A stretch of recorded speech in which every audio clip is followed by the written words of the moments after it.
Good morning. Ngasi card message ngasi Rashi ki matung ina ko ka trying to get an thok jage trying to shi degi shai shagi Rashi ma pa do khala khala ga an mai tro ga yeng se ko to khwai ahan ba ko khwai ahan ba se koi mesh le re ko brush le re ahum mari manga taruk taret nipan mapan Tara Mathoi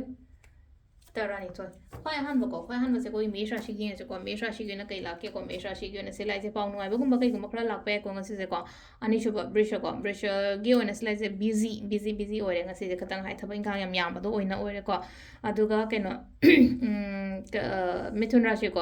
Rashi is a lane of Kohadi Pasana Kandara Kolatoko, had guidance Kumbaka Gumba follow Toraga, Kena.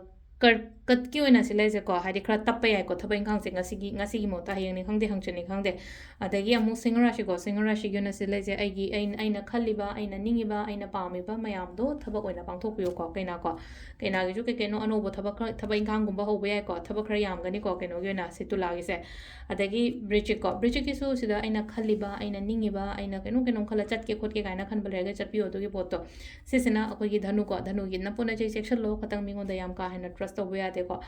Makar is no positive boy, a Pavayam Lakanico, positive boy,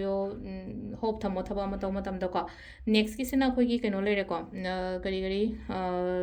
Kumbrashi problems, Kumbaga, Lucian Bo in Obedo, Dogalaski, Minnako, is Nakaranga, a lady, as he is a Tabin Kangumaga, Malagadi, but delayed instructor of a labor with my Taroko, the Silly Ngasigi, daily card messages, Korashi Matumina, ma'am. Thank you.